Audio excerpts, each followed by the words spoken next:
Good morning from a very sunny Troon railway station here on the Ayrshire coast, and today you join me for a very interesting journey to somewhere that I've been wanting to vlog for quite a while now, and that is we will be taking a ScotRail service down to the southwest corner of Scotland to this town of Stranraer. Now this line has quite a fascinating history and we'll cover that more on the journey down, but essentially it only sees about 5 return trips a day, and it used to serve the ferries over to Belfast and Larne, and those ferries have since moved away from the town, and it really is quite an unusual little branch of Scotland's rail network. So today we'll just be having a look, we'll have an explore. The first train we'll be taking is down to Girvan. We'll have about an hour there to jump off, have a look around the station, and then we can continue our journey down to the coast. So it's sure to be an interesting day out. For now though, I'm going to head onto the platform, we can have a look around Troon station, and then we can get this journey underway. The current station at Troon was opened by the Glasgow and South Western Railway in 1892 and was designed by Scottish architect James Miller, whose other works include extensions to Glasgow Central, Turnberry Hotel and the famous terminus at Wemyss Bay. Although Troon is a much smaller affair with just 2 platforms serving regular electric trains along the Ayrshire coastline, today it remains a lovely little station, with buildings on platform 1 having recently been rebuilt following a devastating fire. For us though, it wasn't long before our ScotRail service rolled into platform 2 to take us the first leg down to Girvan in the form of a 2-car Class 156. Built between 1987 and 1989, these DMUs have a top speed of 75 miles per hour and today remain workhorses of regional routes across the north of England and Scotland. Stepping on board, the interior features a standard 2+2 seating layout with a mixture of bays of 2 and tables for 4, though travelling with my grandparents we opted for one of the many vacant tables, with this morning's service proving particularly quiet. Having departed Troon and had a little time to settle in, let's have a closer look at these ScotRail seats. Upon first inspection, the seats seemed to be the infamous ironing board type, though we all found them reasonably comfortable for the entirety of the journey there and back, with adjustable armrests, standard plug sockets and a spacious table, as well as good luggage storage at either end of the carriage. In terms of ticketing, we purchased ours from the station ticket office, paying just £16.10 return with a railcard discount. Excellent value considering the journey to Stranraer takes over 2 hours in each direction.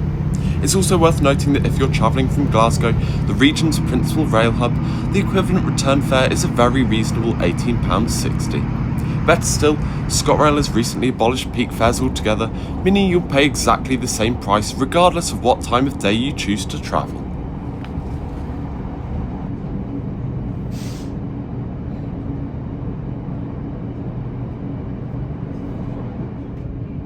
Crossing the River Aire, we make the approach to the town's railway station, which in its present form dates from 1886. Today, Aire consists of 2 through platforms and 2 bay platforms to the north, with these having long been overshadowed by the adjoining station hotel, which unfortunately stood derelict for many years before being destroyed by fire in 2023, a sad end to one of the town's most prominent buildings. Aire also marks an important change in the railway itself, as the electrified Ayrshire coast network from Glasgow Central comes to an end, with diesel sprinter units like ours taking over for journeys south towards Girvan and Stranraer.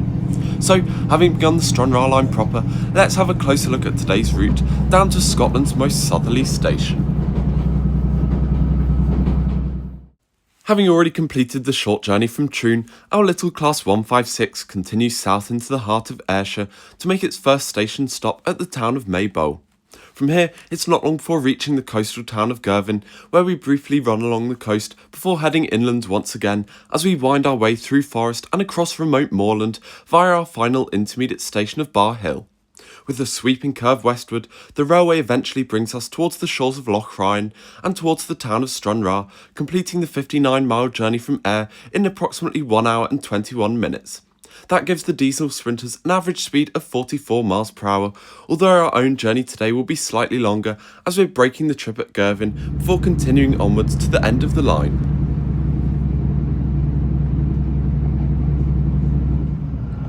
Dalrymple Junction is where the now disused line to Wardside and Dalmellington diverges, originally closed to passenger traffic in 1964, though it remained open to serve coal traffic until this ceased in October 2010.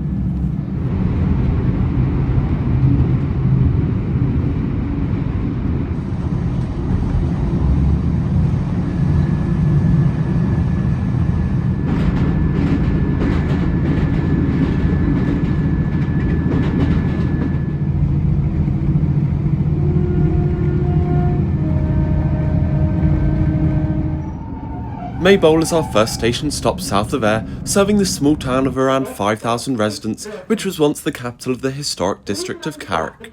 The present station opened in 1860 with the arrival of the Maybole and Girvan Railway, replacing an earlier terminus on the line from Ayr and allowing the railway to continue south towards the coast.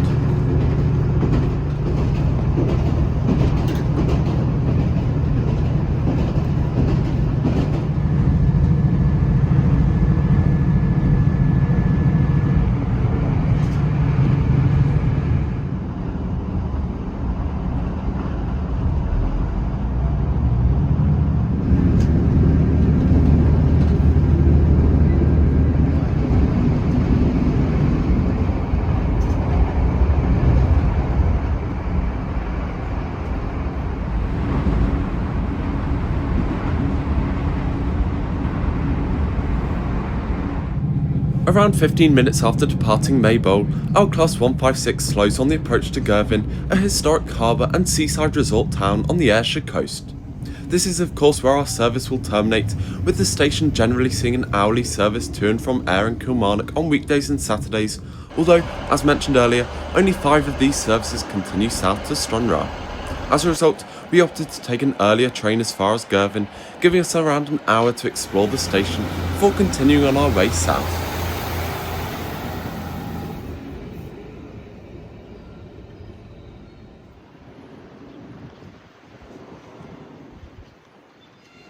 Like Maybole, the current station here at Girvan replaced an older terminus, having been opened in 1877 with the extension of the line down to Challock Junction, where it joined the Portpatrick Railway from Castle Douglas to Stranraer.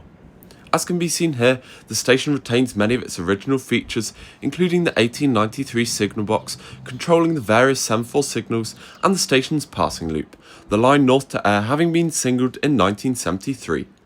Also of note is the station building itself, which was built from 1949 to 51 in a lovely art moderne style and now features a manned ticket office, spacious waiting room and a little kiosk serving a range of drinks and cakes. As well as this, there are several displays featuring old photographs and information about the station's history, so having spent some time looking around and with the signal in the distance cleared for the journey ahead, our next service down to Stranraer rolled into the platform in the form of another Class 156.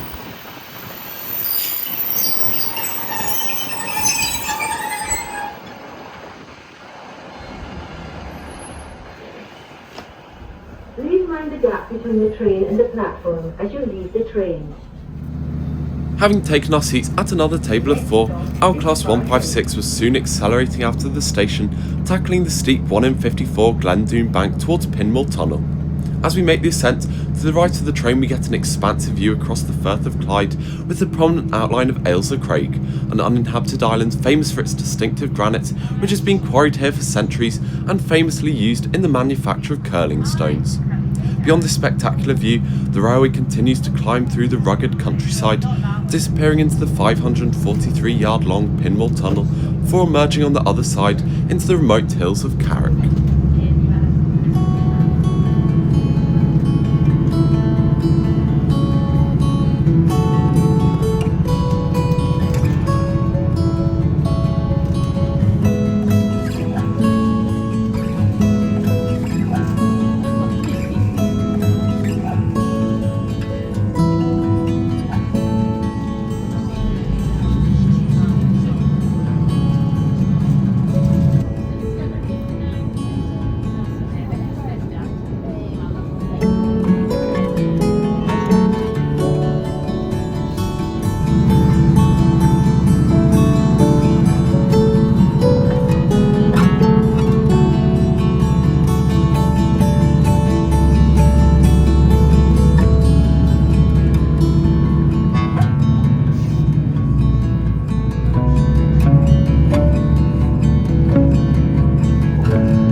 Barrhill is now the only remaining intermediate station on the final stretch towards Stranraer, with most of the others having succumbed to the beaching cuts in 1965.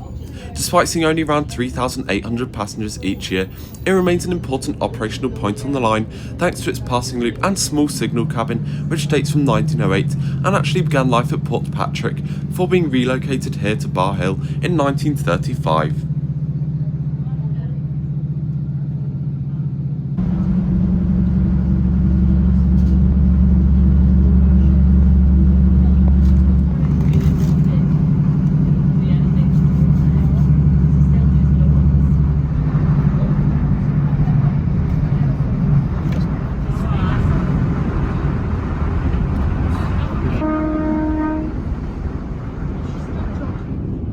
Having crossed an expansive open moorland on our way into Dumfries and Galloway, we slow as we approach what is undoubtedly one of the most isolated signal boxes on the UK rail network at Glen Willy.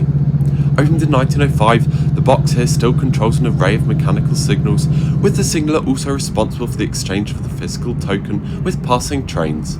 Indeed, the section of railway down from Girvan is one of the last remaining examples in Britain of this traditional 19th century operation using the electric train tablet system, making this remote stretch of the journey all the more fascinating as we continue south.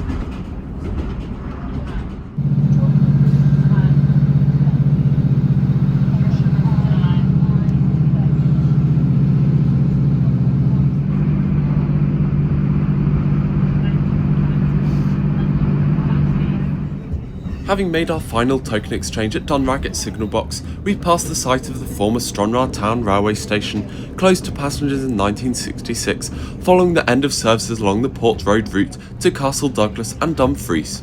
From here, the line swings north along the pier towards Stranraer station, passing the deeply rusted tracks of the former passing loops, sidings, and other railway infrastructure, including the signal box, which once served this busy interchange. It was this position on the pier which was central to Stranraer's importance, the station having been built to provide a direct rail connection with the ferry terminal, making it an important gateway between Scotland and Northern Ireland for much of the 20th century. However, that role came to an end in 2011 when the ferry service was moved 6 miles north to a new terminal at Cairnryan. The loss of this traffic had a significant effect on the station, with passenger numbers falling from almost 60,000 entries and exits in 2010 to 11 to just 30,000 in 2024 to 25. As a result, there are now plans to relocate the station closer to Stranraer town centre, although for the time being this remains the southern terminus of the line and the end point of our journey from Ayr today. Well, I've now arrived at a very windy Stranraer railway station here out on the harbour, and what a journey! The scenery is actually really nice. I mean, it compares with some of the more scenic lines and famous like the West Highland line, so if you ever have the chance, it's definitely worth coming out here on one of the 5 return services a day. I mean, they are quite limited, but even just taking a trip on the train out down Stranraer is worth it for the views.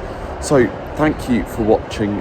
Please like and subscribe if you haven't already, and hopefully you can join me for my next adventure.